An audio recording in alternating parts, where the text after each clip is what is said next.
கிறிஸ்துவுக்குள் பிரியமான சகோதர சகோதரிகளே, இந்த மாலை வேளையில் பிதாவாகிய தேவனுக்கும் கர்த்தராகிய இயேசு கிறிஸ்துக்கும் மாலை உணவு தெரிவித்துக் கொண்டு இந்த பாடத்துக்குள்ள போகலாம். கேட்குதுங்களா எல்லாருக்கும்?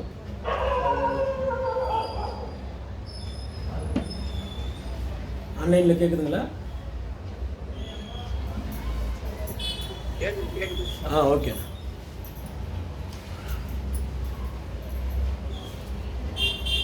ஒரு வசனம் ஒன்று படிக்கலாம். 1 கொரிந்தியர் 1 26, 27. 1 கொரிந்தியர் 1 26, 27. எப்படியெனில் சகோதரரே, நீங்கள் அழைக்கப்பட்ட அழைப்பை பாருங்கள். மாம்சத்தின்படி ஞானிகள் அநேகர் இல்லை, வல்லவர்கள் அநேகர் இல்லை, பிரபுக்கள் அநேகர் இல்லை. ஞானிகளை வெட்கப்படுத்தும்படி தேவன் உலகத்தில் பைத்தியமானவைகளை தெரிந்து கொண்டார். பலமுள்ளவைகளை வெட்கப்படுத்தும்படி தேவன் உலகத்தில் பலவீனமானவைகளை தெரிந்து கொண்டார். என்ன சொல்றார் பார்த்தீங்கன்னாக்கா, உங்களுடைய அழைப்பு பாருங்க அப்படின்றார். இப்போ நம்மளுடைய அழைப்பு எதுங்க? பரலோகத்துக்குரிய அழைப்பு நம்மளுக்கு கொடுத்துருக்கிறார். நம்மளுடைய அழைப்பை பாருங்க. அப்போ என்ன அப்படின்னு பார்த்தீங்கன்னாக்கா, இப்போ இந்த அழைப்பு வந்து நம்ம தேடி போகலாம். தேவன் நம்மளை தேடினா பண்ணிருக்கிறாரு, கொடுத்துருக்கிறாரு. அந்த அழைப்பை நம்ம கரெக்டாக மனசில் ஞாபகம் வச்சுக்கின்னு அந்த அழைப்புக்கு ஏற்ற மாதிரி நம்ம வாழ்ந்தால் தான் இந்த உலகத்துக்கு நம்ம அந்த அழைப்புக்கு போக முடியும்.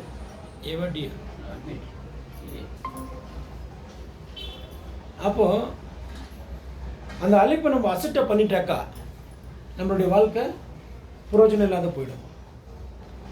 அப்போ இன்றைக்கி அப்படின்னு பார்த்தீங்கன்னாக்கா, இந்த உலகத்தில் எவ்வளோ பெரிய பெரிய ஞானிங்க இருக்கிறாங்க, பெரிய பெரிய மேதைகள் இருக்கிறாங்க.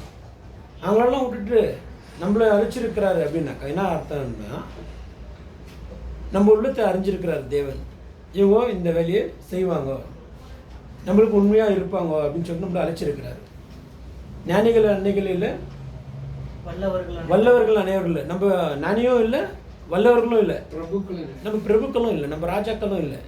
சாதாரண ஒரு மனுஷருங்க. நம்ம எங்கேயோ போய் ஏதோ கூலி வேலை செய்கிற ஆளுங்க நம்ம. அப்போ என்ன அப்படின்னு பார்த்தீங்கன்னாக்கா, தேவன் இதயத்தை தான் பார்க்குறாரு.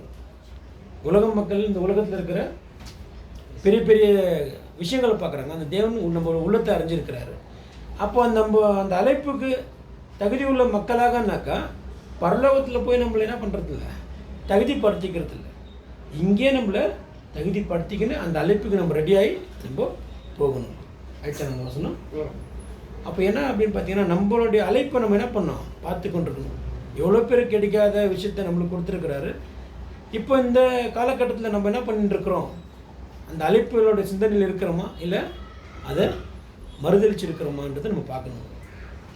இன்னொரு வசனம் பாருங்க, அதுலேயே 2 1 1 கொரிந்தியர் 2:1. சகோதரரே, நான் உங்களிடத்தில் வந்தபோது தேவனை பற்றிய சாட்சியை சிறந்த வசனிப்போடாவது நாணத்தோடாவது அறிவிக்கிறவனாக வரவில்லை.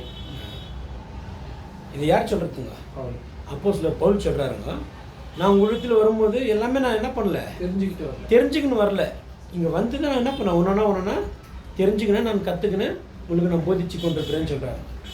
அதே மாதிரி தான் நம்மளுடைய ஆரம்ப காலகட்டத்தில் நம்ம எல்லாமே தெரிஞ்சுக்கின்னு என்ன பண்ணல, தேவனுக்குள்ளே வரலங்க. அங்கே நம்மளுக்கு என்ன தெரியும், இயேசு கிறிஸ்து தெரியும், தேவனை தெரியும், இவ்வளோதான் தெரியுங்க. வேறு என்ன ஒரு வரலாறு நமக்கு தெரியாது. ஆனால் இங்கே உள்ளே வந்த பிறகு நம்மளுக்கு ரகசியங்கள்லாம் திறக்கப்பட்டுச்சு. பைபிளில் இருக்கிற எல்லா ரகசியம் நம்மளுக்கு சொல்லப்பட்டிருக்குது. எல்லா ரகசியத்தையும் நம்ம கேட்டிருக்கிறோம். அந்த ரகசியம் நம்ம அறிஞ்சிருக்கிறோம். இப்போ நம்ம எப்படி இருக்கிறோம் இந்த உலகத்தில்? ரகசியத்தை அறிஞ்சவங்க எப்படி இருப்பாங்க? ஞானிகளாக இருப்பாங்க. நம்ம ஞானிகளாக இருக்கிறோமா இல்லை இந்த உலகத்துக்கு பைத்தியமாக இருக்கிறோமா? நம்ம இன்னும் இந்த உலக ஆசைக்கு தான் நம்ம ஓடிக்கொண்டிருக்கிறோமா இல்லை நம்ம வெறுத்திருக்கிறோமான்றதை நம்ம சிந்தித்து பார்க்கணும். இப்போ நம்ம வாரம் நம்ம சபை கூடுறோம், இந்த ஜெப கூட்டத்திலலாம் சேர்றோம், இது பண்ணுறோம். நம்ம வாழ்க்கை எப்படி இருக்குது? கிறிஸ்துக்கு வரத்துக்கு முன்னாடிக்கும் இப்போக்கும் எப்படி இருக்குது? நம்ம மாறி இருக்கிறோமா? நம்ம கேரக்டர் மாறி இருக்கா? நம்ம சிந்தனைகள் மாறி இருக்கா? இல்லை ஆரம்பத்தில் அழைச்ச அழைப்பு போல தான் இருக்குதா நம்ம வாழ்க்கை? மாறி இருக்கிறோமான்றது நம்ம சிந்தித்து பார்க்கணும். அப்போஸ்தலர் பவுல் என்ன பண்ணாருன்னா நிறைய விஷயம் கற்றுக்கினே போனார். அப்படியே அவங்க ஜனங்களை பார்த்து பார்த்து பார்த்து நிறைய விஷயம் கற்றுக்கிட்டு நிறைய போதனைகள் பண்ணார். நிறைய பேருக்கு போய் சொன்னார். அந்த சொல்லி அடியும் வாங்கினார், திட்டு வாங்கினார், அவமானப்பட்டார். நிறைய தடவை என்ன ஆயிடுச்சு, மரண பள்ளத்தாக்கு வரைக்கும் போயிட்டு கூட வந்திருக்கிறார். ஆனால் இன்றைக்கி நம்மளுக்கு அப்படி இல்லை. புரியுதுங்களா? நம்ம வந்து புறஜாதியான மக்களுக்கு யாருக்கு என்ன பண்ணுறதில்ல, சொல்கிறதுக்கு போகிறதில்ல. ஏன் சொல்கிறதுக்கு போகிறதில்ல அப்படின்னா, நம்ம அவங்களுக்கு சொல்கிறதுக்கு போனாக்கா அவங்க என்ன பண்ணுவாங்க, நம்மளுக்கு கேள்வி கேட்பாங்க. நீ கரெக்டாக இருக்கிறியா, நீ வந்து எனக்கு சொல்கிற அப்படின்னும் போது என்ன அர்த்தம்னாக்கா நம்ம என்ன பண்ணல, சீர்படுத்திக்கல. நம்ம ஏதோ ஒரு விஷயத்தில் பலவீனமாக இருக்கிறோம், நம்ம ஏதோ ஒரு விஷயத்தில் விழுந்து போயிருக்கிறோம் அப்படின்னும் போது பாவக்குரிய காரியங்களான்ட்டு இல்லைங்க, ஒரு அன்புக்குற காரியங்களாக கூட இருக்கலாம். இப்போ நம்மளுடைய சொந்த தாய் தகப்பனை கனப்படுத்தணும்னு சொல்லிட்டு தேவன் சொல்லியிருக்கிறாருங்க. நம்மளுடைய தாய் தந்தையை நம்ம கனப்படுத்தாத இருந்து நம்ம ஊருக்கு போய் உபதேசம் பண்ணாக்கா அவங்க என்னன்னுவாங்க, போய் உன்னுடைய தாய் தந்தையை நீ முதல்ல கனப்படுத்துப்பா, அவங்கள போய் பாரு, பாவம் அவங்க தான் பாவம் சாப்பாட்டு கூட வழியில் இருக்கிறாங்க, அவங்கள போய் பாரு, அப்புறமேட்டு வந்து நீ எனக்கு கடவுளை பற்றி சொல்லுப்பா அப்படின்னு சொல்லிட்டு சொல்லுவாங்க. நம்மளுடைய சகோதர சகோதரிக்குள்ளேயே நம்ம அன்பு செய்யலைனாக்கா மற்றவங்கள்ட்ட போய் நம்ம அன்பு காட்ட முடியுங்களா? கிறிஸ்துவோடைய அன்புட்ட என்ன இல்லைங்க, மாயம் இல்லைங்க. அவர் எல்லாரும் சரிசமமாக தான் பார்த்தார், எல்லாரும் நேசிச்சார். நம்மளுக்குள்ள சில அந்த பிரிவினைகள் இருக்குதான்றதை நம்ம என்ன பண்ணணும், பார்க்கணும். ஏன்னா ரெடி ஆகிட்டு வந்துட்டு சபையிலையோ இந்த மாதிரி கூடுதல்லையோ வந்து தேவனை பற்றி பேசுறது நல்லா இருக்குங்க, கேட்குறதுக்கும் நல்லா இருக்கும், பேசுகிறதுக்கும் நல்லா இருக்கும், எல்லாம் கரெக்டாக இருக்கும். நம்ம வாழ்க்கை முறையில் எப்படி இருக்குது, கிறிஸ்துவை நம்ம அறிஞ்சிருக்கிறோன்றது மற்றவங்களுக்கு தெரியுமா, இல்லை நம்ம சும்மா வெளி வேஷம் போட்டு கொண்டிருக்கிறோமான்றது நம்ம என்ன பண்ணுங்க, சிந்தித்து பார்க்கணும். இன்னொரு வசனம் படிங்க, அதிலே 1 கொரிந்தியர் 1:17 ஞானஸ்நானத்தை கொடுக்கும்படி கிறிஸ்து என்னை அனுப்பவில்லை, சுவிசேஷத்தை பிரசங்கிக்கவே அனுப்பினார். கிறிஸ்துவின் சிலுவை வீணாய் போகாதபடிக்கு சாதுரிய ஞானம் இல்லாமல் பிரசங்கிக்கவே அனுப்பினார். அதாங்க என்னன்றாரு, எங்கே போனாலும் என்ன பண்ணணும், தேவனுடைய வார்த்தை பிரசங்கிக்கணும், தேவனுடைய வார்த்தையை நான் சொல்லணும், அது மட்டும் தான் என்னுடைய வேலை அப்படின்னு சொன்னாருங்க அப்போஸ்தலர் பவுல். ஏன்னா அந்த காலகட்டத்தில் வந்து எனக்கு ஞானஸ்தானம் கொடுன்னு சொல்லிட்டு நிறைய பேர் கேட்கும்போது எனக்கு அதுக்காக என்ன பண்ணல, அழிக்கல. அவருடைய நாமத்தை நான் பேசணும், நான் சொல்லணும். எந்த இடமா இருந்தாலும் சூழ்நிலைகளாக இருந்தாலும் அவருடைய நாமத்தை நான் பேசணுன்றார். நம்ம அவருடைய நாமத்தை நம்ம பேசுகிறோமா, இல்லை அவர் சொல்லும்படி நம்ம வாழ்கிறோமா? ஒன்று கிறிஸ்துவை பற்றி சொல்கிறதுல வந்து 2 விதம் இருக்குதுங்க. ஒன்று நம்ம போய் சொல்லி அவங்களுக்கு புரிய வைக்கணும், இல்லைன்னா நம்ம வாழ்ந்து அவங்களுக்கு காமிச்சு புரிய வைக்கணும். இந்த 2மே நம்மள்கிட்ட இல்லைன்னாக்கா நம்ம இயேசு கிறிஸ்து வரும்போது கண்டிப்பாக என்ன ஆகணும், கைவிடப்படும். அப்போ இந்த உலக மக்கள் நம்மளை என்ன பண்ணுவாங்க, கேலி பண்ணி சிரிப்பாங்க. என்னப்பா அவ்வளோலாம் பைபிள் டிக்கின்னு போனீங்க, ஜெபம் பண்ணீங்க, அங்கெல்லாம் இது போய் பண்ணீங்க, வாரம் வாரம் இது பண்ணியிருந்தீங்களேப்பா, கடைசியில் பார்த்தா எங்கள் கூட தான் வந்து நீங்கள் நிற்கிறீங்களே. கடைசி நாட்களில் அந்த வார்த்தைகள் வரும் இல்லையா, எல்லாரும் இருப்போம் இல்லையா, ஆண்டவராக இயேசு கிறிஸ்து இருப்பார், உலக மக்கள் இருப்போம், நம்மளும் இருப்போம், தூதர்கள் இருப்பாங்க. விழுந்து போன தூதருக்காது ஏதோ ஒரு சான்ஸ் இருக்கும். ஏன்னா அவங்களுக்கு இது இல்லை, நம்மளுக்கு எல்லா சத்தியமும் தெரிஞ்சு எல்லா ரகசியங்களும் சொல்லி நம்ம அவர் சொன்னபடி நம்ம வாழலைனாக்கா ஒன்றும் பிரயோஜனம் இல்லாத வாழ்க்கை நம்ம வாழ்ந்து கொண்டிருக்கிறோம் அப்படின்ட்டு பார்க்குறோங்க. இன்னொரு வசனம் படிங்க, ரோமர் 12:9.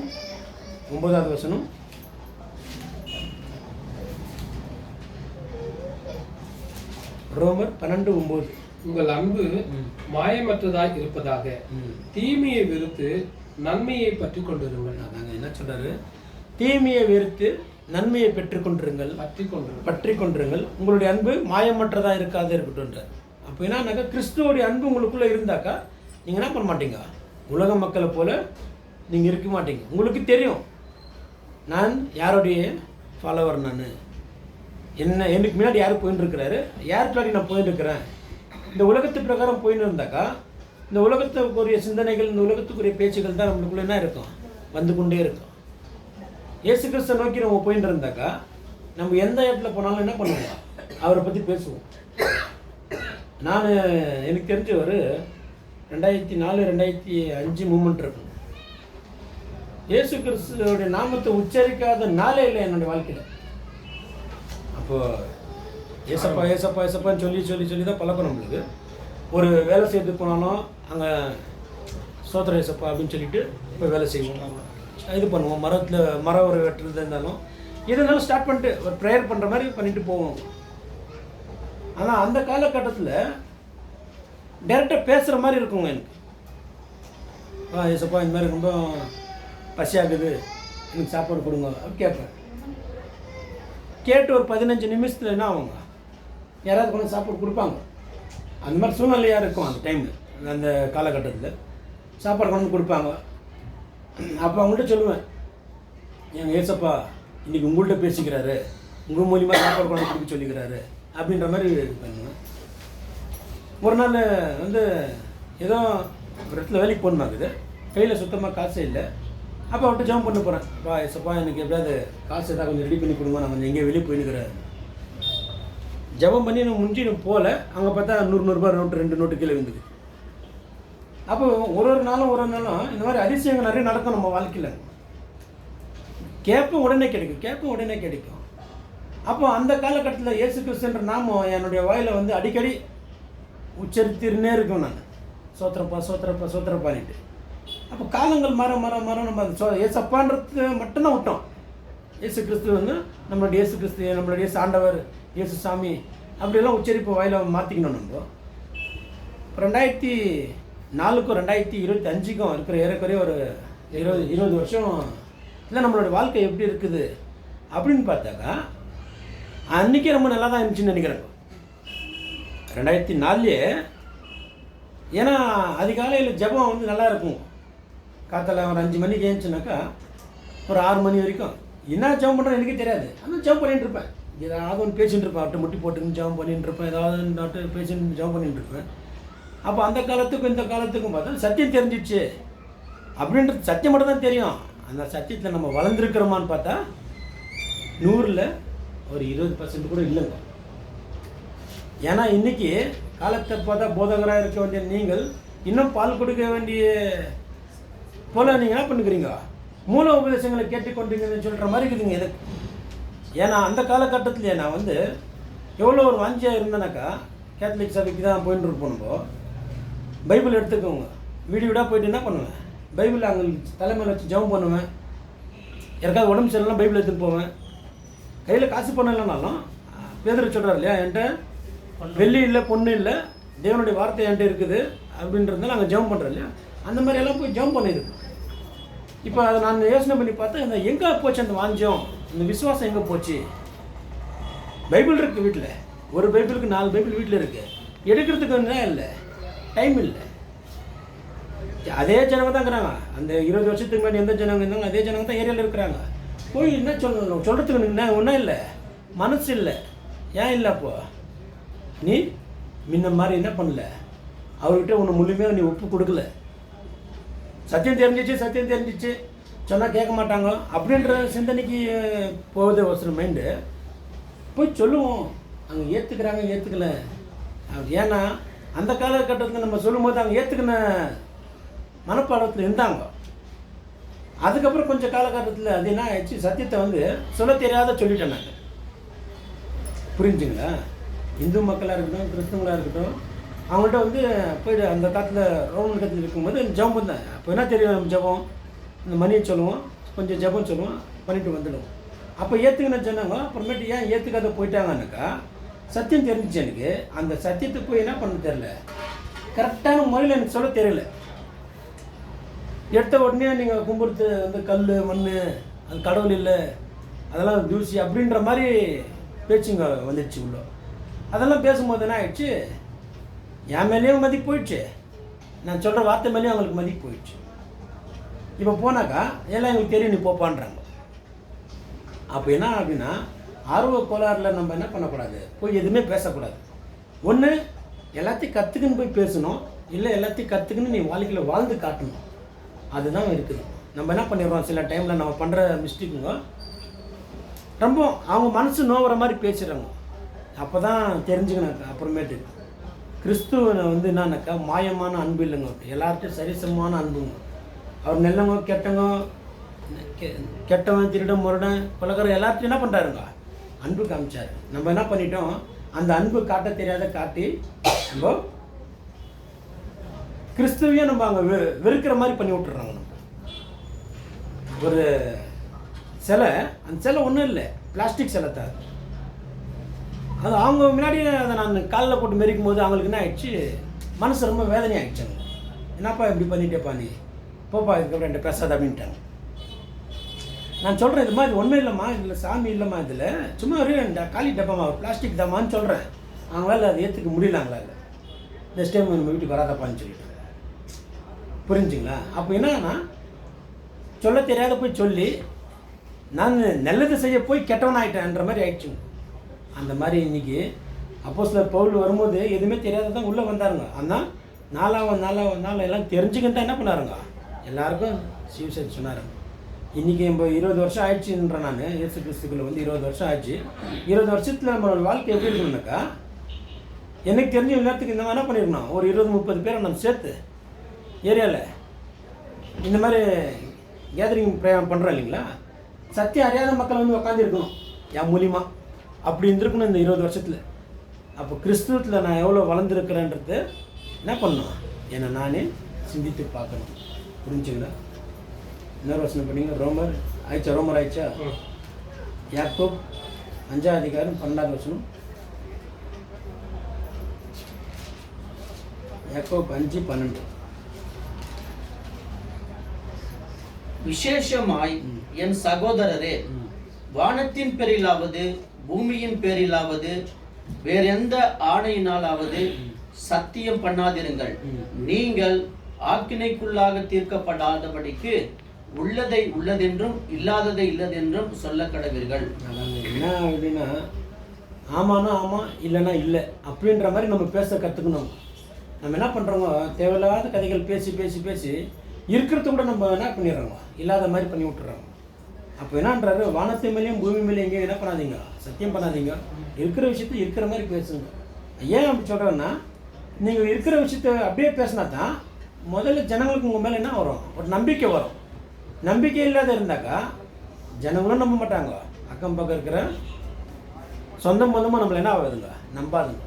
நம்மளுடைய வாழ்க்கையில் உண்மை இல்லைனாக்கா நம்ம பேசுகிற விஷயங்கள் சொல்கிற விஷயம் எல்லாமே பொய்யா மாறிடுன்னு பார்க்குறோங்க. அதுலேயும் 3ஆம் அதிகாரம், யாக்கோப் 3ஆம் அதிகாரம் 10-12. துதித்தலும் சபித்தலும் ஒரே வாயிலிருந்து புறப்படுகிறது. என் சகோதரரே, இப்படி இருக்கலாகாது. ஒரே ஊற்றுக்கண்ணிலிருந்து துதித்து தித்திப்பும் கசப்புமான தண்ணீர் சுரக்குமா? என் சகோதரரே, அத்திமரம் ஒலிவ பழங்களையும் திராட்சை செடி அத்திப்பழங்களையும் கொடுக்குமா? அப்படியே உவர்ப்பான நீர் ஊற்று தித்திப்பான ஜலத்தை கொடுக்க மாட்டாது. என்ன சொல்கிறாருன்னா, துதித்தலும் சபித்தலும்னாக்கா நம்மளுடைய வாயிலிருந்து நல்ல வார்த்தையும் பேச முடியும், கெட்ட வார்த்தையும் பேச முடியும். ஆனால் தேவனை நம்ம ஏற்றுக்கின பிறகு கெட்டதை நம்ம பேசக்கூடாது அப்படின்றாரு. ஏன்னா தேவனை துதிச்சுட்டு தேவனோட நாமத்தை நம்ம என்ன பண்ணிட்டோம், 4 இடத்துல பேசிட்டோம். இவர் தான் இயேசு கிறிஸ்து, இவர் இயேசு கிறிஸ்துவோடைய நம்மளுடைய ரட்சகர், நம்மளுடைய வழி, நம்மளுக்கு நித்திய ஜீவன் கொண்டு போகிறது அவர் தான். அவர் நம்மளுடைய தேவனுடைய குமாரன். அவர் நம்மளுக்காக என்ன பண்ணுறாரு, பிதா கிட்ட பரிந்து பேசி கொண்டிருக்கிறாரு. இதெல்லாம் நம்ம சொல்கிறோம், இதெல்லாம் வந்து தேவனை துதிக்கிறோம், தேவனை மகிமைப்படுத்தணும், தேவனை பற்றி நம்ம சொல்கிறோம். அதே வாயில் நம்ம சபிக்கும் போதோ இல்லை திட்டும் போதோ இது பண்ணும் போதோ ஃபஸ்ட்டுக்கு பேசின வார்த்தைக்கு என்ன ஆகிடுதுங்க, மவுஸ் கம்மியாகிடுது. இந்த மாதிரி பேசுகிறாங்க, இவங்கெல்லாம் கிறிஸ்தவங்களா, இவங்க சொல்கிறது நம்ம கேட்கணுமா அப்படின்ற அளவுக்கு என்ன ஆகிடுதுங்க, வந்துடுதுங்க. அப்போ என்னன்னாக்கா, ஒரு காலத்தில் நம்மளுடைய வாழ்க்கை பின்னோக்கி எப்படி இருந்துச்சோ அதை விட்டுட்டு நம்ம புதுசாக எப்படி இருக்கிறோம், அதனால் என்ன பண்ணணும், நம்ம கண்டினியூ பண்ணி போகணும். நம்ம மறுபடியும் பழைய மனுஷன் போல் நம்ம பேசிட்டாக்கா 20 வருஷம் கஷ்டப்பட்ட வாழ்க்கை ஒரு நாள் நம்ம பேசிட்டாக்கா என்ன ஆகிடுங்க, எல்லாம் வேஸ்ட்டாக போகும். அதுதான் சொல்கிறேன், துதித்தலும் சபித்தலும் இருக்கக்கூடாது, ஒரே வாயில் நல்ல தண்ணி கெட்ட தண்ணி ஒரே பாட்டில் ஊற்றி வைக்கக்கூடாதுன்றார். புரியுதுங்களா? சுரக்காது. அப்போது ஒலிவு மரம் அத்தி பழத்தை கொடுக்காது, அத்தி மரம் ஒலிவு மரத்தை கொடுக்காது. அப்போ அந்தந்த மரத்துக்கு என்ன பழத்தை வச்சுக்கிறாரோ அந்த பழம் தான் அது கொடுக்கணும். புரிஞ்சுங்களா? அப்போ நம்மளுடைய சுபாவத்தில் என்ன வச்சுருக்கிறாரு, ஆவிக்குரிய கனிகளை தேவன் எதிர்பார்க்குறாரு. ஆவிக்குரிய கனியை கொடுத்துட்ட பிறகு நம்ம அதை தான் கொடுக்கணும். மறுபடியும் நம்ம உலக மக்களை போல் நம்ம பேசியோ சபித்தலோ சண்டை போட்டோ இது பண்ணாக்கா என்ன ஆகாதுங்க, ஒன்றும் பிடிக்காது. புரிஞ்சுங்களா? சோதனை வரும், இப்போ தான் நம்மள்ட்ட பிரச்சனைகள் வரும். நம்ம யாருக்காவது கடன் கொடுத்துருப்போம், நம்மளுக்கு கடன் கொடுக்காத 1 வருஷம் 2 வருஷம் இஸ்தடிப்பாங்க, கோபம் வரும். புரிஞ்சுங்களா? சண்டை டென்ஷன் சண்டை போய் அடிச்சிடலாமான்ற மாதிரி கோபம் வரும். சண்டை போடுறது எவ்வளோ நேரம்? 5 நிமிஷம் சண்டை போட்டு நம்ம வந்துடுவோம். நம்ம வாழ்க்கையே டோட்டலாக எல்லாம் வேஸ்ட்டாக போய்டும், வாழ்ந்த வாழ்க்கையை வேஸ்ட்டாக போய்டும். அப்போ நம்ம அப்பாட்ட ஜெப பண்ணுறோம், அப்பா எனக்கு ஏன்ப்பா இவ்வளோ சோதனை கொடுத்த, எனக்கு ஏன் இவ்வளோ துக்கத்தை கொடுத்த, நான் நெல்லுத்தானே பண்ணேன், அவங்களுக்கு ஏதோ கஷ்டம்னு கேட்டாங்க, காசு கொடுத்த நெல்லுத்தானே பண்ணேன், எனக்கு இவ்வளோ கஷ்டம் வந்துச்சு, நான் எனக்கு என்ன பண்ணி சொல்கிறது? வெயிட் பண்ணுன்னு. மரம் ஒரு தோப்பில் ஒரு 100 மரம் இருக்குதுங்க. எந்த மரத்துக்கு கல்லடி வீயும்? கனி கொடுக்குற மரத்துக்கு தான் கல்லடி வீயும். எல்லா மரத்துக்கும் கல்லடி வீயாதுங்க. பக்கத்துலேயே இருக்கும் ஒரு மரம், நல்ல பல பலன்னு இருக்கும், அந்த மரத்துக்கு கல்லடியே வீயாது. ரொம்ப தூரத்தில் இருக்கும் மரம், ஹைட்டாக இருக்கும், அந்த மரத்துக்கு தான் கல்லடி அடி வீழும். கல் வீந்துனே இருக்கும். கல் வீந்துனே இருந்தாலும் அந்த மரம் கோவப்பட்டுதா? புரியுதுங்களா? அதோடைய கனி கொடுத்துன்னு தான் இருக்கும். ஒரு மாங்காய்னா மாங்காய் கொடுத்துன்னு தான் இருக்கும். நம்ம ஏரியாவில் ஒரு கெசகசா மரம் நட்டு வச்சுருக்கோம், 3 வருஷம் ஆச்சு. கெசகசா மரம் நட்டு வச்சோம், மாங்காய் மரம் நட்டு வச்சோம், புங்க மரம் நட்டு வச்சோம். புங்க மரம் பெருசாகிடுச்சு, கெசகசா மரம் கொஞ்சம் சின்னதாகுது. டெய்லி யாராவது எதுவும் குச்சியை தச்சுன்னு தான் இருப்பாங்க அந்த சின்ன கெசகசா. அப்போது கனி கொடுக்குற மரத்துக்கு தான் அடி வீ. நம்ம கனி கொடுக்கணும். நம்ம அடி எவ்வளோ அடி வீதோ அவ்வளோ நம்ம கனி கொடுத்துனே இருந்தாக்கா ஒரு நாள் என்ன ஆகிடுங்க, நம்ம அந்த அடி வீய உடம்பே நம்மளுக்கு மறுத்து போயிடும். எதுக்காக சொல்லுங்க? நம்மளோட கேரக்டர், நம்மளோட சுபாவம் டோட்டல் எல்லாமே என்ன ஆகிடுங்க, கிறிஸ்துவ போல் மாறிடுங்க. ஏசு கிறிஸ்துக்கு அடி வீயாதே இருந்துச்சா? அவர் என்ன பண்ணாருங்க? கனி தானே கொடுத்தாரு, நல்ல கனிகளை கொடுத்தாரு. பூமியை பேச வச்சார், நொண்டியை நடக்க வச்சார், குழந்தைக்கு கண் கொடுத்தாரு, குஷ்டரோகியை குணப்படுத்தினார், மரித்து போயிருந்தவங்க வீட்டில் வச்சார். எவ்வளோ நல்ல கண்ணிங்க, புரியுதுங்களா? ஆனால் தீர்ப்பண்ணிக்குன்னா வந்துச்சுங்க, பர்பாச விடுதலை செஞ்சுடு, ஏசு கிறிஸ்துவ சிலுவையில் அடி. புரிஞ்சுங்களா? அப்போ என்ன அப்படின்னு பார்த்தீங்கன்னா, கனி கொடுக்குற மரத்துக்கு தான் அடி அதிகமாக இருக்குது. நம்மளுடைய வாழ்க்கையில் அதிகமாக கனி கொடுக்க தான் அடி விழு. நம்ம மேலே அடி விழுதுனாக்கா நம்ம கனி கொடுக்க ஆரம்பிச்சிட்டோம். புரிஞ்சுங்களா? கோவம் வருது, டென்ஷன் ஆகுதுன்னா உனக்குள்ளே பூ பூத்துடுச்சு, இன்னும் கொஞ்ச நாள் என்ன பண்ண போகிற? கனி கொடுக்க போகிற. அந்த பூவை என்ன பண்ணிடாத, அசட்டை பண்ணிடாத, பொறுமையாரு. செடி வச்சு மரம் மரம் ஆயிடுச்சு, பூ பூத்துனுக்குது. இப்போ தான் மாங்காய் மரத்து சீசனுக்கு பூ பூக்கும்போது அந்த மாதிரி பூ பூத்துனுக்குது நம்மளுக்கு. அப்போ என்ன பண்ணக்கூடாது, நம்ம கோவப்படக்கூடாது, சண்டை போடக்கூடாது. வரும், இவ்வளோ தூரத்துக்கு வந்துடுங்க. இன்னும் விட்டா வாய் விட்டு வெளியே வந்துடும் வார்த்தைங்க. ஆனால் கொஞ்சம் கண்ட்ரோல் பண்ணுப்பா, 20 வருஷம் வாழ்க்கை வீணாக போயிடுமே. புரிஞ்சுங்களா? அதுக்காகத்தான் என்ன பண்ணுறார் தேவன், ஒரு நாளும் சகோதரங்களை கொண்டு இந்த மாதிரி வார்த்தைகளை வச்சு பேசி பேசி பேசி உன்னை சீர்படுத்திக்கோ, திருத்திக்கோ. நான் என்னன்றேன், நான் யோகியனாக்குறேன், நான் தப்பு பண்ணுறது, நான் யாரும் பொருள் திருடுறதில்ல, நான் யாரையும் ஏமாத்தலை, அதில் ஓகே. இன்னொரு விஷயத்தில் விழுந்துன்னு போயின்னுக்கிறியே. புரிஞ்சுங்களா? நான் இதில் கரெக்டாகிறேன், நான் இதில் சொல்கிறேன், இன்னொரு விஷயத்தில் பார்த்தா அதில் விழுந்து போயிடுவேன். இப்போ அதில் கொஞ்சம் சரி பண்ணாலும் இன்னொரு விஷயத்தில் விழுந்து போகிறேன். அப்போ எங்கே தான் ஏந்திரிக்கிறது? ஒரு நாளும் வீந்து ஏஞ்சினே இருக்கிறது தான் வாழ்க்கை. நம்மளுடைய மரணம் பள்ளத்துக்குள்ளே போகிற வரைக்கும் நம்ம என்ன பண்ணணும், நம்மளை புதுப்பித்திக்கினே இருக்கணும், நம்மளை மறுரூபம் ஆக்கிக்கொண்டே இருக்கணும். நான் அப்படி பேசக்கூடாது, அப்படி பண்ணக்கூடாது, இது செஞ்சால் தப்பாயிடும். ஒரு 5 நிமிஷம் நம்மளுடைய சிந்தனைகள் மாறிச்சுனாக்கா வாழ்க்கை கேள்விக்குறியாக மாறிடும். நம்ம என்ன வேணால் பேசலாங்க, நம்மளோட வாழ்க்கையில் நம்ம என்ன வேணால் பேசலாம், என்ன வேணால் செய்யலாம். புரியுதுங்களா? அந்த செஞ்சிட்ட பிறகோ பேசிட்ட பிறகோ ஒரு தடவை கூட என்ன பண்ணக்கூடாது, யோசிக்கக்கூடாது. அதுக்கு என்ன பண்ணணும், பேசுகிறதுக்கு முன்னாடி செய்கிறதுக்கு முன்னாடி 1000 தடவை நம்ம யோசனை பண்ணணும். புரிஞ்சுங்களா? அப்போ 1000 தடவை யோசனை பண்ண தான் நம்ம அந்த இடத்துக்கு போக முடியும். சில டைமில் நம்ம பேசாத மௌனமாக இருக்கிறது என்ன ஆகுதுங்க, ரொம்ப நல்லதுங்க. புரிஞ்சுங்களா? நம்ம பேசினா பிரச்சனை வருதுன்னு தெரியுதா, எதுவுமே பேசக்கூடாது. சில இடத்துல பேசணும், சில இடத்துல பேசாத அமைதியாக இருந்துறது நல்லது. எது படிச்சிங்க இப்போ? யாக்கோப்பா? மறுபடியும் அதே யாக்கோப்பு 1ஆம் அதிகாரம் 8வது வசனம் படிங்க.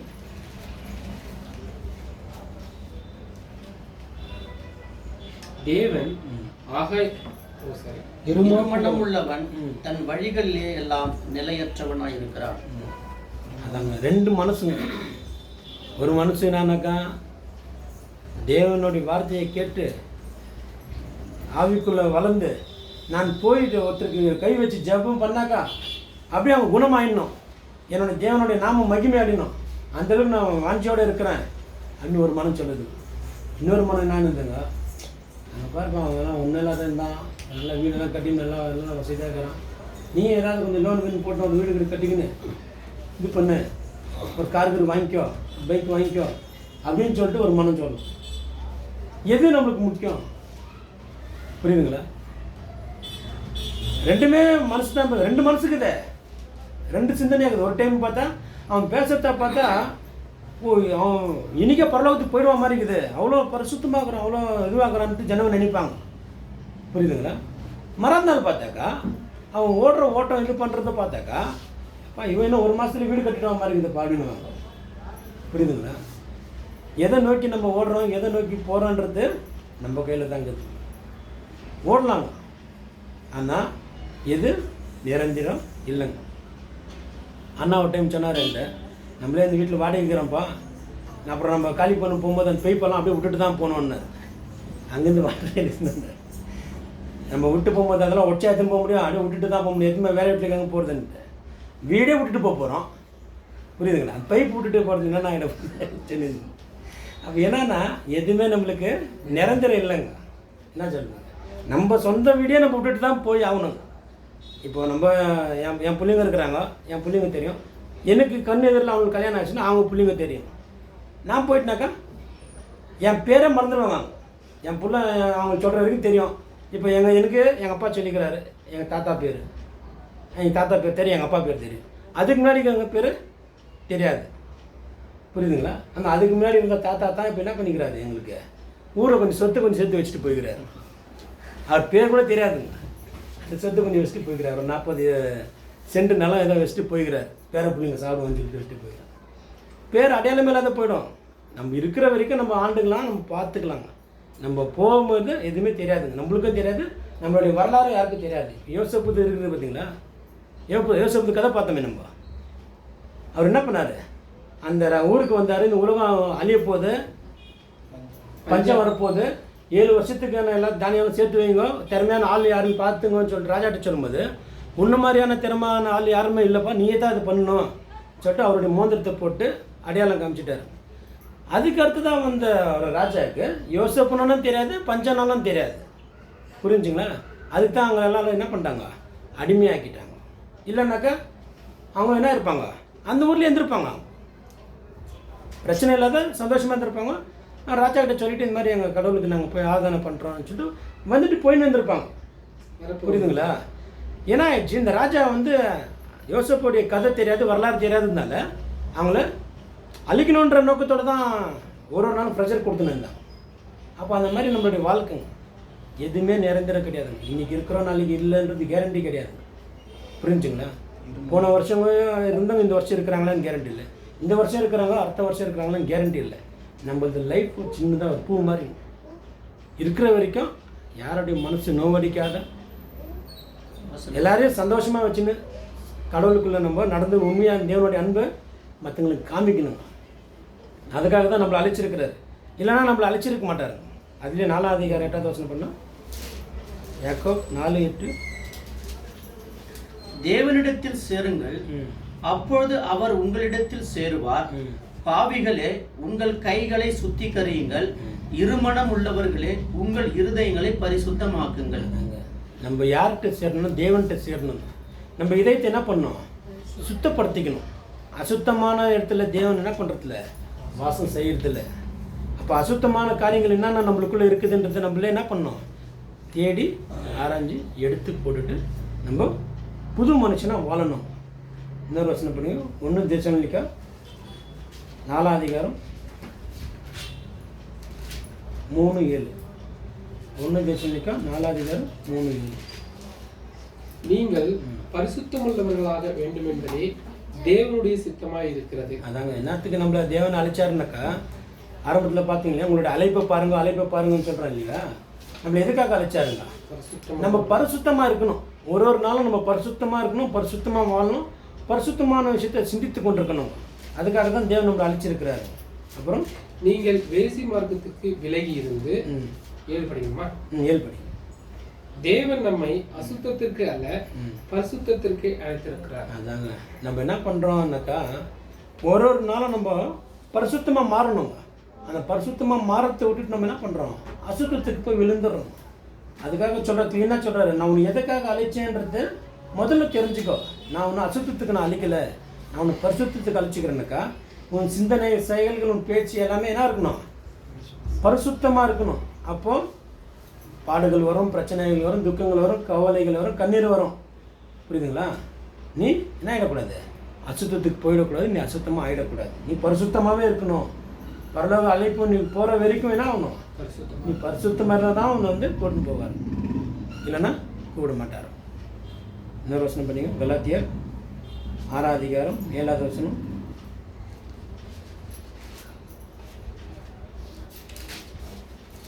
கலாத்தியர் 6:7. மோசம் போகாதிருங்கள், தேவன் தம்மை பரியாசம் பண்ண மாட்டார். மனுஷன் எதை விதைக்கிறானோ அதையே அறுப்பான். அதுதாங்க, மனுஷன் எதை விதைக்கிறானோ அதே தான் அறுப்பான். புரியுதுங்களா? நீங்கள் பூமி பன்மைப்படுத்திட்டு ஃபுல்லாக மாங்காய் செடிங்கள்லாம் போட்டுட்டு எனக்கு கொய்யாப்பழம் வேணும் அப்படின்னாக்கா கிடைக்காது. நீங்கள் எதை போடுறீங்களோ அதுதான் கிடைக்கும். அப்போ என்ன அர்த்தம்னாக்கா, நீங்கள் தீமையாக பேசி தீமையாக நடந்து கொண்டு இருந்தீங்கன்னாக்கா தீமையான காரியங்கள் தான் உங்களுக்குள்ள நடக்கும். நீங்கள் நன்மையான காரியங்கள், நன்மையான விஷயங்கள், தேவனுக்குரிய காரியங்கள் நீங்கள் பேசி நடந்து நின்றீங்கன்னா நீங்கள் தேவனுடைய மனுஷனாக மாறிடுவீங்க.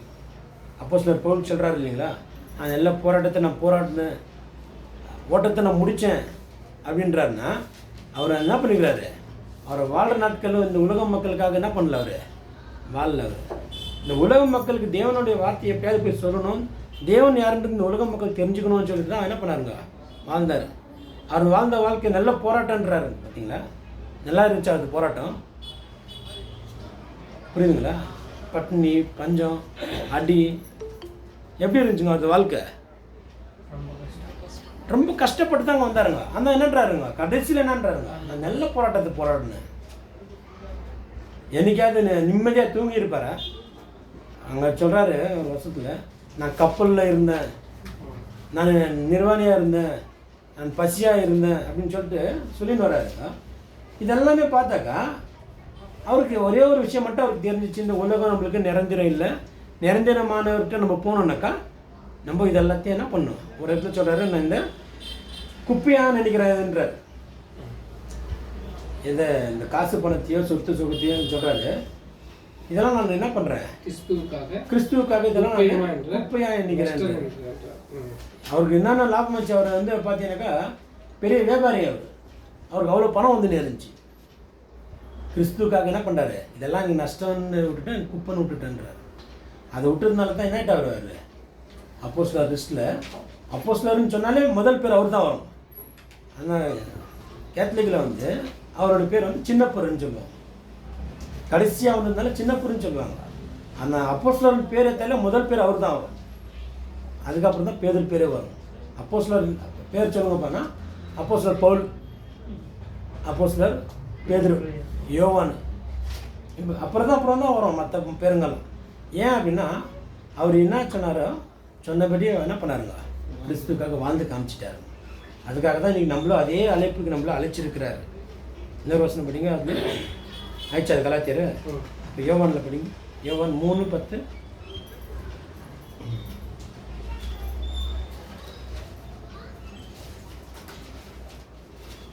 இயேசு அவரை நோக்கி, நீ இஸ்ரவேலில் போதகனாய் இருந்தும் இவைகளை அறியாமல் இருக்கிறாயா? 1 யோவான் தானே? 1 யோவான் 3:10.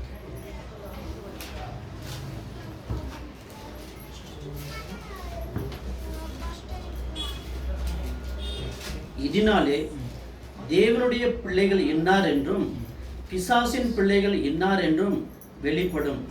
நீதியை செய்யாமலும் தன் சகோதரனில் அன்பு கூறாமலும் இருக்கிற எவனும் தேவனால் உண்டானவன் அல்ல. ஒரு காலகட்டம் வந்து அவருக்கு தெரிஞ்சிடும் கிளியராக, இது யாருடைய புள்ள அப்படின்றது தெரிஞ்சிடும். அப்போது நீதி நம்மள்கிட்ட வாசம் செய்யாத போயிடுச்சுன்னா, நம்ம நீதியின் மக்கள் இல்லாத போயிட்டாக்கா பிசாசின் பிள்ளைகளாக நம்ம என்ன ஆகிடுவோம், போயிடுவோம். அப்போ என்ன சொல்கிறாரு, ஒரு காலகட்டம் வர வரைக்கும் நம்ம யாரும் தெரியாதுங்க. பிசாசு பிள்ளை யாரும் தெரியாது, கிறிஸ்துவோட பிள்ளை யாரும் தெரியாது. ஆனால் ஒரு காலகட்டம் வரும்போது எல்லாம் கிளியராக வெளியரங்க ஆயிடும்ன்றது சொல்கிறது நம்ம பார்க்குறோம். இன்னொரு வசனம் படிங்க, அது 1 யோவான் 4:8 அன்பில்லாதவன் தேவனை அறியான், தேவன் அன்பாகவே இருக்கிறார். அதாங்க, அன்பு இல்லாதவன் தேவனை அறியான்னாக்கா இது எல்லாத்துக்குமே பொருந்துங்க.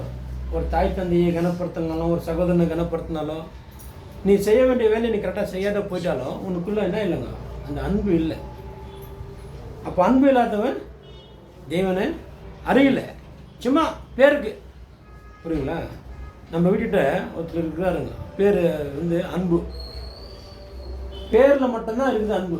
அவன் பேச்சிலையும் அன்பு இல்லை, செயலையும் அன்பு இல்லை. புரியுதுங்களா?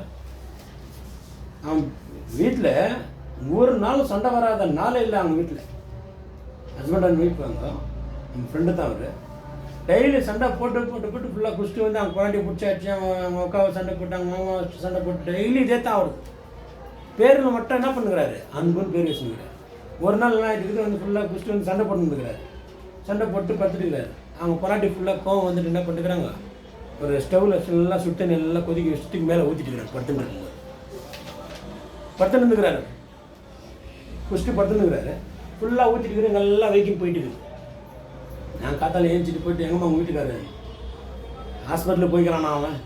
ஏம்மா நைட்டு படுத்துருந்தா சுத்தனத்துக்கு மேலே ஊற்றிட்டான். நான் அது சும்மா தான் சொல்லிட்டு நான் போயிட்டு அப்புறம் ரோட்டில் போட்டு டீ கட்டி நின்று என்ன மாமன் எங்கே மாமன் எவன்டெல்லாம் மச்சான் கொஞ்சம் எல்லாம் கொஞ்சம் வெயிட் நிற்குது, தோலெல்லாம் உறிஞ்சிட்டு இருக்குது, அதான் சரியான பண்ணுன்ற. ஏன் மாமன் ஏதோ சண்டை, என்னத்துக்கு நான் பேசணும்னு தெரில, அது என்னத்துக்கு பேசணும்னு தெரில, 2 பேருக்கு சண்டை வந்துச்சு. நான் தூங்கிட்டு இருக்கும்போது தூக்கிட்டு மச்சான் அப்படின்றாரு. அப்போ என்னன்னாக்கா அன்புன்னு பேர் வச்சுருக்கிறவங்கெல்லாம் என்ன இல்லைங்க, அன்பு இல்லை. அன்புன்றது உள்ளத்திலேருந்து வெளியே வரணும், பாசத்தை காட்டணும். நம்மளுடைய மனைவியை நம்மள சரிக்கிறாங்க, அவங்களுக்கு ஏதாவது ஒன்று வேணால் நம்மளுக்கு துடிக்கணும். அவங்களுக்கு ஏதாவது ஒரு கஷ்டம்னா நம்மளுக்குன்னா அவங்க வேதனை வரணும். அவங்க கண்ணீர் விட்டால் நம்ம ரத்தம் சிந்தணும். அதுதான் கிறிஸ்து நம்மளுக்கு கொடுத்துருக்குற அன்பு. அவர் சொல்லியிருக்கிறார் இல்லையா, ஒரு கல்யாணம் ஆகும்போது என் இன்பத்திலையும் துன்பத்திலையும், சுகத்திலையும் சுகவீனத்திலும், என் சொத்திலையும் எல்லாத்திலையும் என்ன பண்ணோம், நீ சரி சும்மா இருக்கணும்னு சொல்லியிருக்கிறாரு. அப்போ இன்றைக்கினாக்கா சாதாரண மனுஷனுக்குள்ளே இருக்கிற அந்த அன்பு கூட இல்லைனாக்கா அவங்க மனுஷ வாழ்க்கையாவே வாழ்ந்துன்னு இல்லைன்னு அர்த்தம். மாயமாலத்தில் இருக்கிறாங்க. அப்போ இன்றைக்கி கிறிஸ்துவங்களாக இருக்கிற நம்ம பிதாவுடைய அன்பு நம்மளுக்குள்ளே இல்லாத போயிடுச்சுனாக்கா நம்ம என்ன இல்லைங்க, கிறிஸ்துவங்களே இல்லைங்கணும். புரிஞ்சுங்களா? இன்னொரு வசனம் படிங்க, 2 தீமோத்தேயு 1:7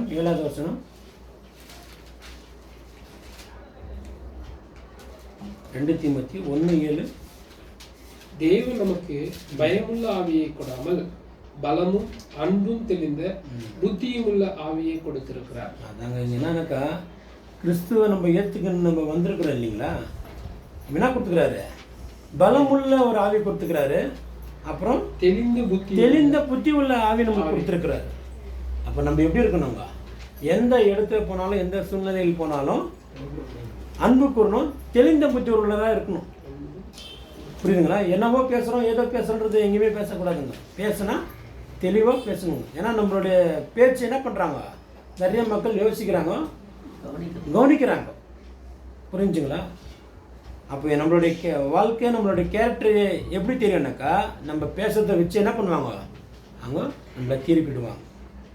அப்போ நம்மளுடைய வாழ்க்கை, நம்மளுடைய கேரக்டர் எல்லாம் எப்படி ஒரு நாளும் மாறணும்னாக்கா கிறிஸ்துவை போலவே மாறணும்.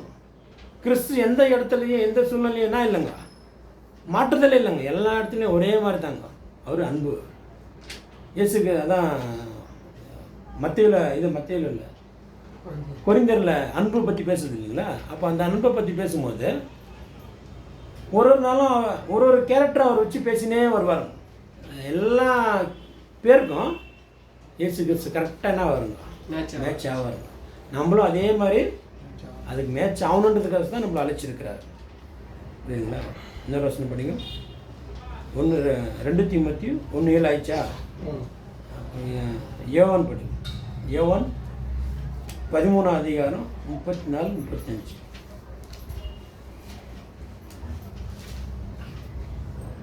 யோவான் 13 34 35. நீங்கள் ஒருவரில் ஒருவர் அன்பாயிருங்கள், நான் உங்களில் அன்பாயிருந்தது போல நீங்களும் ஒருவரில் ஒருவர் அன்பாயிருங்கள் என்கிற புதிதான கட்டளையை உங்களுக்கு கொடுக்கிறேன். அதாங்க, நான் உங்களில் அன்பாக இருந்தது போல நீங்களும் ஒருவருக்கு ஒருவர் அன்பாக இருங்க. இயேசு கிறிஸ்து நம்மளை என்றைக்குமே எந்த இடத்துலையும் என்ன பண்ணல, காட்டி கொடுக்கல, விட்டு கொடுக்கல.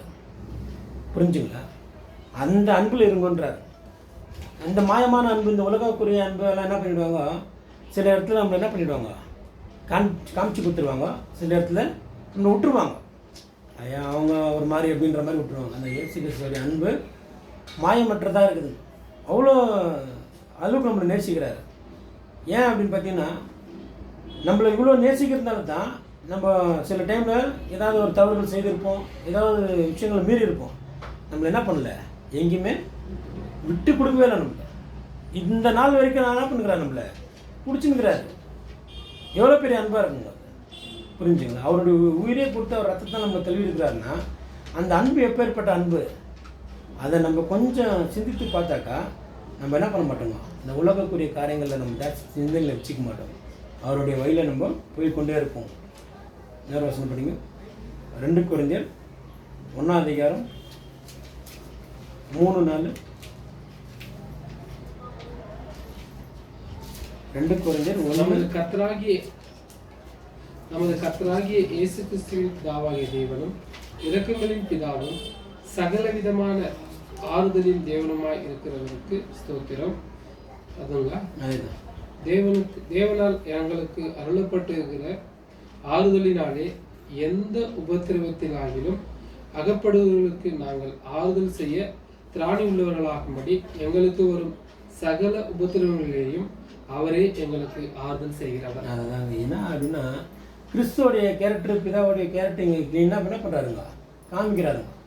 எந்த மாதிரி உபத்திரம் வந்தாலும் கஷ்டம் வந்தாலும் அவங்களுடைய வார்த்தையை கேட்டால் என்ன ஆகிடுமா, எல்லாருக்கும் ஒரு ஆறுதல் ஆகிடுமா. இன்றைக்கி நம்மளும் அதே மாதிரி தான் இருக்கணும். யாராவது ஏதோ ஒரு வேதனையில் வராங்க, ஒரு கஷ்டத்தில் வராங்க, ஒரு துக்கத்தில் இருக்கிறாங்க, நம்மள்ட்ட வந்து பேசுகிறாங்கனாக்கா நம்ம பேசுகிற வார்த்தை அவங்களுக்கு என்னவாக இருக்கணும், ஒரு ஆறுதலாக இருக்கணும். இன்னும் பயப்படாது, போப்பா எல்லாம் சரியாயிடும், கடவுள் கூட இருக்கவர், துணையாக இருக்குவார், இதெல்லாம் கொஞ்சம் காலம் தான் எல்லாம் சரியாயிடும் போ அப்படின்னு நம்ம பேசுகிற வார்த்தையை அவங்களுக்கு என்ன ஆகணும், ஆறுதல் ஆகணும். ஏதோ ஒரு புருஷன் மனைவிக்குள்ள சண்டையோ இல்லை ஆனந்தங்க சொல்லியோ ஒரு பிரச்சனையோ இல்லை ஏதோ ஒரு துக்கத்தில் வராருனாக்கா நம்ம என்ன பண்ணணும், அவங்களுடைய இது கேட்டு அவங்கள சமாதானப்படுத்தி அவங்களுக்கு ஒரு வார்த்தை, ஆறுதலான வார்த்தை சொல்லி அனுப்பணும். அவங்க வந்து நம்ம இன்னும் கொஞ்சம் எண்ணெய் ஊற்றி பற்ற வச்சு குடும்பம் வெடிச்சு போகிற மாதிரினா பண்ணிடக்கூடாது.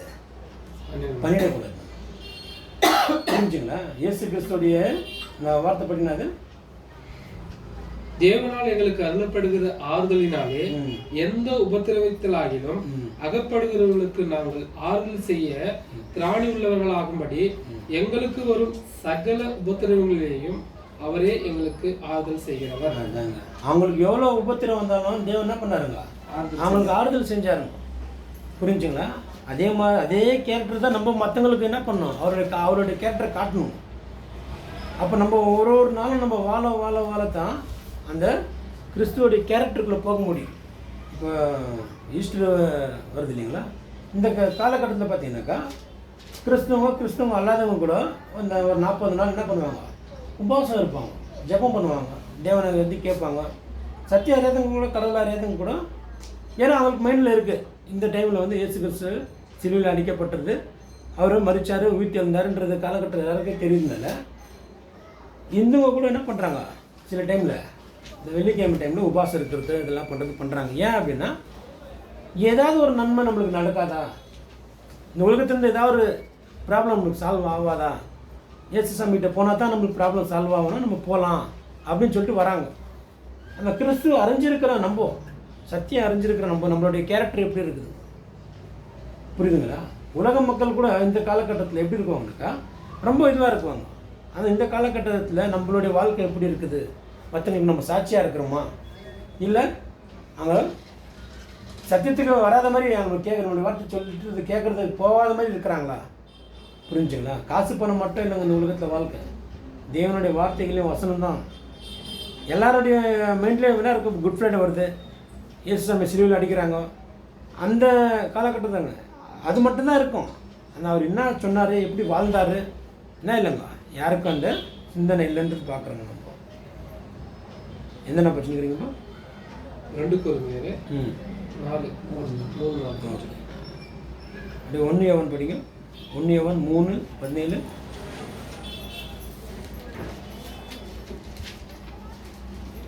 ஒருவன் இவ்வுலக ஆஸ்தி உடையவனாயிருந்து தன் சகோதரனுக்கு குறைச்சல் உண்டு என்று கண்டு தன் இருதயத்தை அவனுக்கு அடைத்து கொண்டால் அவனுக்குள் தேவ அன்பு நிலை கொண்டிருக்கிறது எப்படி? என்னன்னாக்கா, இந்த இதயத்தை நம்ம அடைச்சிக்கணும்னு வச்சுங்களேன், தேவனுடைய அன்பை நம்ம காட்ட முடியாது. யாரோ வந்து நம்மகிட்ட கேட்குறாங்க, இந்த மாதிரி ரொம்ப கஷ்டமாக இருக்குது, எனக்கு ரொம்ப வேதனையாக இருக்குது, எனக்கு பிரச்சனையாக இருக்குதுன்னு கேட்குறாங்கனாக்கா, அந்த நேரத்தில் நம்ம இதயத்தை நம்ம அடைச்சிக்கணும்னு வச்சுங்களேன், தேவனுடைய அன்பு நம்மள்கிட்ட இல்லைங்க. அந்த எந்த நேரத்துலையும் தேவனுடைய அன்பு நம்ம காட்டணும்னாக்கா எப்பவுமே என்ன பண்ண நம்ம ரெடியாக காத்து கொண்டிருக்கணுங்க. இன்னொரு யோசனை பண்ணால் கலாத்தியர் 6:2.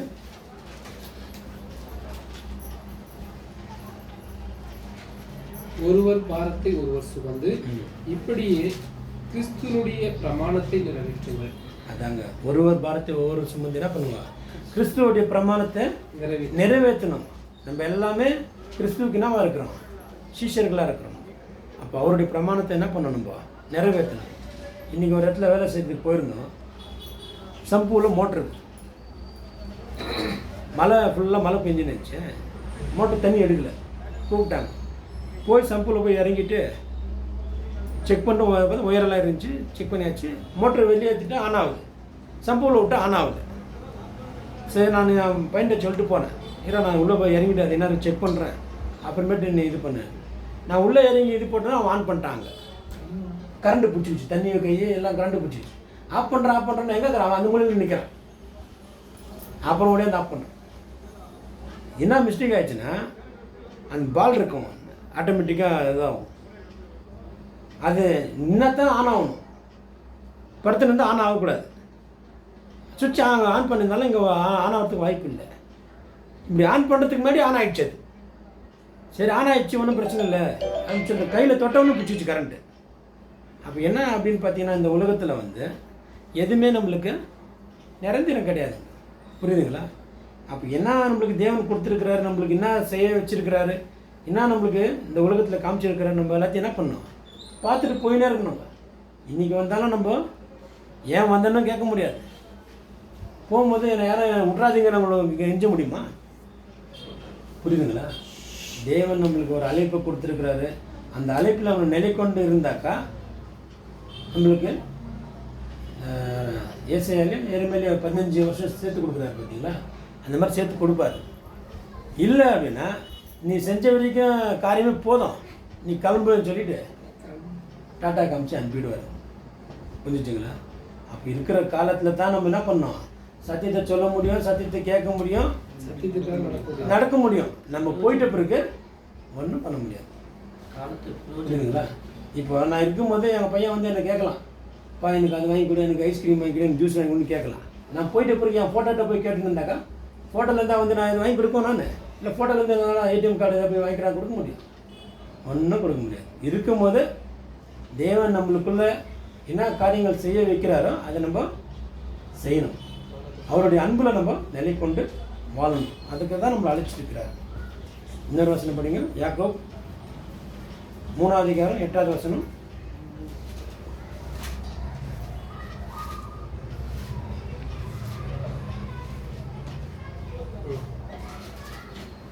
நாவை அடக்க ஒரு மனுஷனாலும் கூடாது, அது அடங்காத பொல்லாங்குள்ளதும் சாவுக்கு எதுவான விஷம் நிறைந்ததுமாய் இருக்கிறது. அதை இங்கே என்னன்றாரு, நாவை அடக்க ஒரு நாளும் கூடாது. அப்போ அப்படின்னாக்கா நம்ம முதல்ல நம்ம நாவை அடக்கணும்.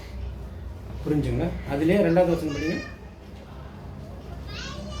நாம் எல்லோரும் அநேக விஷயங்களில் தவறுகிறோம். ஒருவன் சொல் தவறாதவனானால் அவன் பூரண புருஷனும் தன் முழு சரீரம் தன் சரீரம் முழுவதையும் கடிவாளத்தினாலே அடக்கிக் கொள்ளக்கூடியவனுமாய் இருக்கிறான். அதாங்க நம்ம நாவை அடக்க முடியாதுன்னு சொல்லிட்டு நம்ம சும்மா போயினே இருக்கிறது இல்லைங்க. ஆனால் அவர் என்னன்றாங்க, டோட்டல் நம்ம சரீரத்தை என்ன பண்ண முடியும், நம்ம கண்ட்ரோல் பண்ண முடியுன்றாரு. என்னது, நாம் எல்லோரும் அநேக விஷயங்களில் தவறுகிறோம். ஒருவன் சொல் தவறாதவனானால் அவன் பூரண புருஷனும் தன் சரீரம் முழுவதையும் கடிவாளத்தினாலே அடக்கிக் கொள்ளக்கூடியவனுமாய் இருக்கிறான். அப்படின்னா என்ன அர்த்தம்னா, ஒரு வார்த்தை சொன்னான்னா அதை செய்கிறான் அப்படின்னா அந்த சொல் தவறாத இருக்கிறான் பார்த்தீங்களா, அந்த தவறாத இருந்தானாக்கா அவன் சரீரம் அவன் எல்லாமே அவன் கண்ட்ரோலில் இருக்குது. சொல் தவறிட்டானா தான் அந்த நாக்கு, அது எப்படி சொல்கிறதுன்னு தெரியல. இல்லை அது இல்லைண்ணா, வேலை மேலே நடந்த ஒரு விஷயத்த சொல்கிறேன். வேலை செஞ்சுன்னு இருந்தோம். நாளைக்கு நீங்கள் வரீங்களாப்பா அப்படின்னாரு போன வாரத்தில். நாளைக்கு வரோண்ணா, நாளைக்கு வந்து அந்த வேலைலாம் செஞ்சிடணும்ண்ணா அப்படின்னோம். அவர் பார்த்தா நாளைக்கு போகிறதுக்கு ஆகலை. புரியுதுங்களா? மறாத்த நாள் வந்துட்டு என்னான்றாரு அவர், நாக்கு நான் நரம்பு இல்லாத நாக்கு எது வேணாலும் பேசும்பா, நேற்று வரேன்னு சொன்னாங்க 2 பேர், அப்புறம் பார்த்தா வராத போயிட்டாங்கப்பா அப்படின்னாரு. அதுக்கு என் கூட இருக்கிற ஃப்ரெண்டு என்னான்றாரு, நோ அது எப்படின்னா நாக்கு நரம்பு இல்லாதது எது வேணால் பேசும், அம்மாவை பொன்னாட்டின்னு சொல்லிவிடுமா நாக்கு, இல்லை பொன்னாட்டி அம்மா தான் சொல்லுமா, அப்படிலாம் பேசாதுண்ணா. என்ன நான் நினச்சிக்கிறேன், யாருக்கு நான் சொல்கிறேன் அப்படின்னு 2 பேரும் சண்டை பண்ணுறாங்க. அதுக்கு நான் சொன்னேன், அப்பா மிஸ்டேக் நம்மளுது, நம்ம வரேன்னு சொன்னோம், வரத்துக்காகல. அதுக்கு அவர் கேட்குறாரு, அவருக்கு கேட்ட விதமும் தப்பாக்குது, நீ சொல்கிற விதமும் தப்பாக்குது, வேணாம் விடுப்பா, நம்ம வேலை செய்கிறதுக்கு வந்திருக்கிறோம், வேலை செஞ்சுட்டு போகலாம், நீ ஏன் அவருக்கு சும்மா போய் டென்ஷன் பண்ணுகிறாரு. அப்புறம் அவரு நான் ஸ்ட்ரைட்டாக போயிட்டார். கொஞ்ச நேரம் விட்டுட்டு வந்துட்டு என்னன்னாரு, தப்பாச்சுண்ணா, சாரிண்ணா, நான் பேசிருக்கக்கூடாது, நீங்கள் அப்படி பேசிட்டீங்க. இவருன்னாரு, நோ சாரிண்ணா, நானும் தப்பாச்சு, மன்னிச்சுக்கோங்கண்ணா. அந்த ஒரு நிமிஷத்தில் என்ன வேணால் ஆயிடுது பார்த்தீங்களா. இப்போ ஃபஸ்ட்டு மேலே பச்சை அதே 8வது வசனத்தில் தானே அது படிங்க, 8வது வசனம். நாவை அடக்க ஒரு மனுஷனாலும் கூடாது, அது அடங்காத கொல்லாங்குள்ளதும் சாவுக்கு ஏதுவான விஷம் நிறைந்ததுமாய் இருக்குது. சாவுக்கு ஏதுவான விஷம் நிறைந்ததா இருக்குது. அப்போ ஒரே நிமிஷத்துல இவங்க கோவப்பட்டிருந்தாங்கனாக்கா 2 பேரும் என்ன பண்ணிருக்கணும், அடிச்சுன்னு மாஞ்சின்னு தான் இருந்திருக்கணும். அந்த இடத்துல நம்ம இருந்ததுனால என்ன ஆயிடுச்சுங்க, 2 பேரும் கொஞ்சம் சமாதானம் பண்ணி கொடுப்பா ஆயிடுச்சு. நம்ம வந்துக்கிறது கூலி வேலைக்கு, வந்துக்கிற அன்னைக்கு கூலி தர, வராத அன்னைக்கு நீ கூலி தர போகிறதில்ல. வரேன்னு சொல்லியிருந்தோம், சடார்னு ஏதோ எமர்ஜென்சி ஆகிடுச்சு, இங்கே வெளியே போயிட்டாங்க, வரத்துக்காக விடு அப்படின்னு. அப்போ என்னன்னாக்கா நம்மளுடைய நாவை நம்ம அடக்கணும், அது நம்மள என்ன ஆகிடும், மரணத்துக்கு கொண்டு போய் விட்டுருன்னு. 2வது கீழே இருக்கிற அந்த 2வது வசனம் வந்து என்ன ஆகுது, நம்ம சொல் தவறாத இருந்தாக்கா நம்மளுடைய முழு சரீரத்தையும் நம்ம என்ன பண்ணுறோம், கடிவாளத்தை போட்டு நம்ம கண்ட்ரோலில் இருக்கணும். வேணும்னா வேணும், வேண்டாம்னா வேணாம், செய்யணும்னா செய்யலாம், செய்யக்கூடாதுன்னா செய்யக்கூடாது அப்படின்ற மாதிரி வருது. இது எதுக்காக அப்படின்னு பார்த்தீங்கன்னா, நம்மள யாருன்றத என்ன பண்ணணும், நம்ம காமிக்கிறதுக்காக.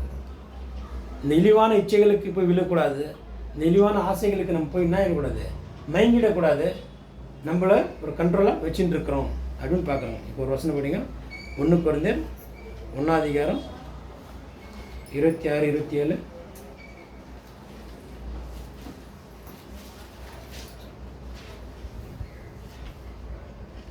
27. எப்படியெனில் சகோதரரே, நீங்கள் அழைக்கப்பட்ட அழைப்பை பாருங்கள், மாம்சத்தின்படி ஞானிகள் அநேகர் இல்லை.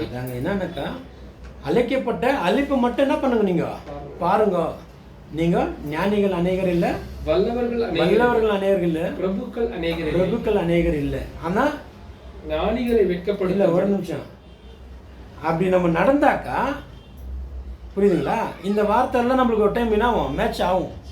ஞானிகள் அநேகர் இல்லைன்னு சொல்கிறோமே, இயேசு கிறிஸ்துவோட 2வது வருகையில் நம்ம என்ன ஆகிட்டு இருப்போம், ஞானியே ஆகிட்டு இருப்போம். அவருடைய வார்த்தையை கேட்டு நம்ம நடந்தாக்கா ஞானியே ஆகிட்டு இருப்போம். அப்புறம் வல்லவர்கள் அநேகர் இல்லை, அன்றைக்கி வல்லவர் ஆகிட்டு இருப்போம். நல்லா செஞ்சாங்கப்பா, கிறிஸ்துவ போல வாழ்ந்தாங்கப்பான்னு சொல்லிட்டு நம்ம ஆகிட்டு இருப்போம், வல்லவர் ஆகிட்டு இருப்போம். அப்புறம் பிரபுக்கள் இல்லை. இன்னைக்கு அந்த இயேசு கிறிஸ்துவோடைய வருகையில் நம்ம என்ன ஆகிடுவோம், பிரபுக்கெல்லாம் மாறிடுவோம், நம்ம ராஜாக்களாக இயேசு பக்கத்தில் நம்ம நிற்குவோம். அப்புறம் ஞானிகளை வெட்கப்படுத்தும்படி தேவன் உலகத்தில் பைத்தியமானவைகளை தெரிந்து கொண்டார். அதாங்க, நம்மளை பைத்தியமாக இருக்கிற நம்ம தெரிஞ்சு கொண்டாரு, ஞானிகளை வெட்கப்படுத்துறதுக்காக. அன்றைக்கி அந்த ஞானிகள் வெட்கப்படுவாங்க. எப்போ நம்ம ஞானிகளாக ஆகிட்டு பிறகு அந்த ஞானிங்க என்ன பண்ணுவாங்க, வெட்கப்படுவாங்க. ஒரு நாள் வரும், இதெல்லாமே உல்டாவாக திருப்பி போட்டுக்கணும். நம்ம புரியுதுங்களா? அப்புறம் பலமுள்ளவைகளை வெட்கப்படுத்தும்படி தேவன் உலகத்தில் பலவீனமானவைகளை தெரிந்து கொண்டார். பலவீனமான பாண்டம் நம்மளை தெரிஞ்சு கொண்டாரு. ஒரு நாள் என்ன ஆகிடும், நம்ம வார்த்தைக்கு பலன் இருக்கும், நம்ம சொன்னால் நடக்கும். ஒரு சிங்கம் வந்து அங்கே நிற்கிறதுனா அங்கே போனால் போகும். புரிஞ்சுங்களா? எப்படி இருக்கும் அந்த அந்த வல்லமை? இப்போ நம்ம பலவீனமான பாண்டமாக இருக்கிறோம், ஒரு நாள் பலமாக நம்ம ஆக போகிறோம்ன்றதுக்காக தான் அந்த வார்த்தைகளை வச்சிருக்கிறார். அப்போ என்ன அப்படின்னு பார்த்தீங்கன்னா, நம்மளுடைய அழைப்பை நம்ம பார்க்கணும். இந்த உலகத்தில் உபத்திரம் இருக்குது, திடன் கொள்ளுங்கள் என்னன்றாரு, நான் உலகத்தை ஜெயித்தேன் அப்படின்னா அந்த வார்த்தை நம்மளுக்கு தான். அவர் ஜெயிச்சாருன்னா நம்மளும் ஜெயிக்கிறோம் இல்லையா? புரியுதுங்களா? இவ்வளோதாங்க விஷயம், சிம்பிள் விஷயம். இப்போ எனக்கு சைக்கிளை ஓட்ட தெரிலன்னு சொல்லிட்டு ஒருத்தர் வராரு, அவருக்கு நம்ம சைக்கிள் ஓட்ட கற்றுக் கொடுக்குறோம், கற்றுக்குறாரு. எப்படி கற்றுக்குறாரு? இவர் ஓட்டுறாருப்பா, இவரை பார்த்து நம்ம கற்றுக்கலாம்னு சொல்லிட்டு கற்றுக்குறாரு. இதுதான் வாழ்க்கைங்க. சகோதரனுக்கு ஒரு தேவன் ஒரு திறமை கொடுத்துருப்பாரு, நம்ம சகோதரனுக்கு ஒரு திறமை கொடுத்துருப்பாரு, உங்களுக்கு ஒரு திறமையை கொடுத்துருப்பாரு. அந்த நீங்கள் என்ன பண்ணணும், அதை பயன்படுத்தணும். பயன்படுத்தாத வச்சுருந்தாக்கா அது யூஸ் ஆகாது. அதுக்காக தான் சொல்கிறாரு இந்த நான் வார்த்தை, ஞானிகளை வெட்கப்படுத்துறதுக்கு உள்ளத்தில் பைத்தியமான தெரிஞ்சுக்கொண்டேன். உங்களுடைய அழைப்பை மட்டும் என்ன பண்ணுங்க, நீங்கள் பார்த்துனே இருங்க. எப்போ வருது நம்ம அழைப்பு, எப்போ நம்ம பரிசுத்தமாகணும், எப்போ நம்ம பரலோகத்துக்கு போகணும், நான் எதாவது சீர்படுத்திக்கணும்னு சொல்லி அதையே நீங்கள் சிந்தித்து கொண்டிருந்தீங்கனாக்கா உங்கள் வாழ்க்கை மாறுன்றார். புரியுதுங்களா? பின்னானதை மறந்து முன்னானதை நோக்கி ஓடிக்கொண்டே இருங்கன்றார். இயேசு கிறிஸ்துவோடைய அடிச்சோரம் நடந்து போனாக்கா நம்மளுக்கு பரலோகம் நிச்சயம் என்ன இருக்குதுங்க, கேரண்டி இருக்குங்க. புரியுதுங்களா? அதுக்காக தான் தேவன் அழைச்சிருக்கிறாங்க. தேவன் கொடுத்த வார்த்தைகளுக்கு நன்றி சொல்லுவோம். பொறுமையாக கேட்ட சகோதர சகோதரி எல்லாருக்கும் நன்றி தான்.